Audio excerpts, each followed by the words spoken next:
सत श्री अकाल। वाहिगुरू जी का खालसा, वाहिगुरू जी की फतेह।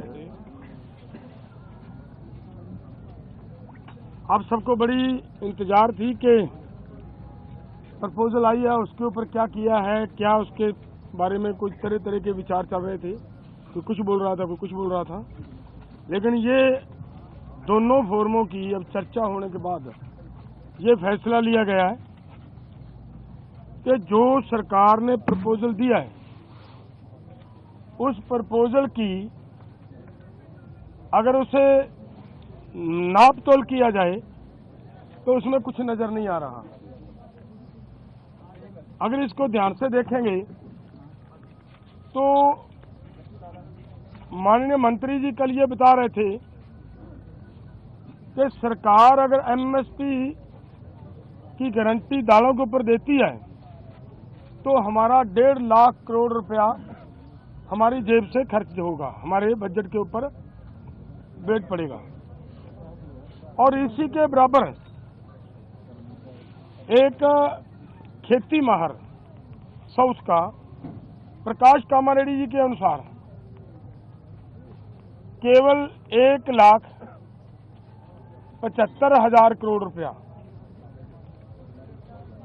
अगर सभी फसलों के ऊपर एमएसपी दी जाती है तो 1,75,000 करोड़ रुपए के अंदर वो काम चल सकता है। तो फिर अगर सरकार इतने पैसा लगा भी रही है तो ये 2-3 फसलों का बिकने की व्यवस्था बनाए और बाकी किसानों को ऐसे छोड़ दिया जाए, ये हमें उचित नहीं लग रहा।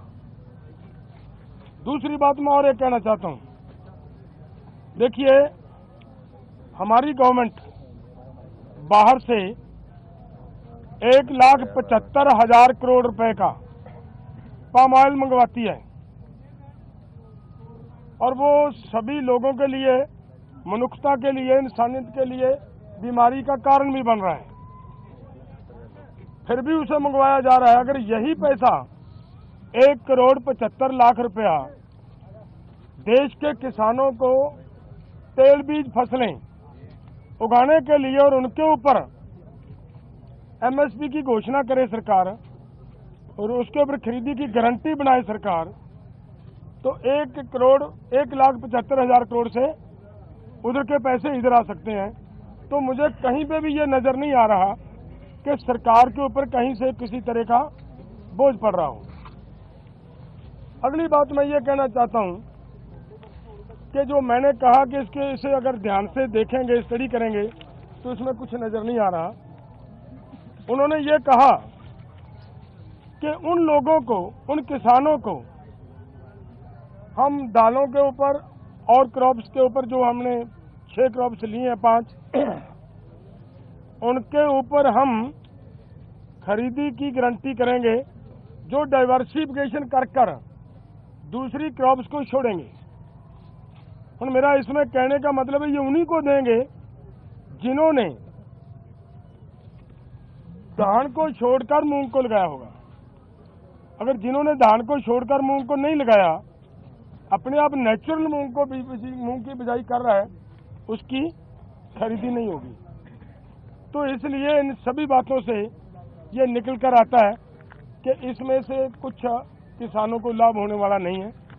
हमारी मांग है कि पूरे देश के किसानों की 23 फसलों के ऊपर हमारी सरकार एमएसपी अनाउंस करती है। जो 23 फसलों के ऊपर एमएसपी की अनाउंसमेंट होती है वो इन्हीं के ही सीएसीपी की सिफारिशों के ऊपर होती है। और जब वो देती है सरकार हमें सीएसीपी के अनुसार एमएसपी का मतलब होता है मिनिमम सपोर्ट प्राइस को और गहनता से उसकी पड़चोल करोगे तो उसका मतलब ये होता है कि कम से कम आपको जिंदा रखने के लिए, आपको स्टैंड रखने के लिए एक सपोर्ट दी जा रही है।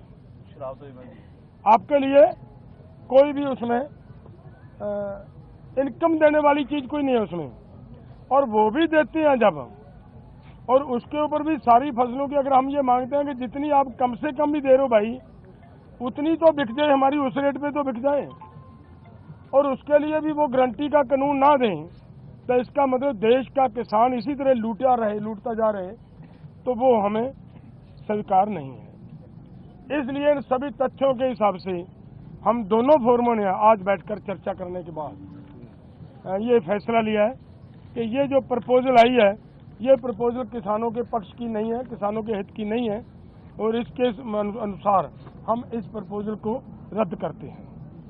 और नमस्कार, मैं हूं मानक गुप्ता। अगर आपको हमारा ये वीडियो पसंद आया हो तो इसे लाइक और शेयर जरूर करें, और हां, हमें सब्सक्राइब और फॉलो करना ना भूलें ताकि आप देश और दुनिया की कोई खबर मिस ना करें। तो जुड़े रहिए हमारे साथ और देखते रहिए न्यूज़ 24।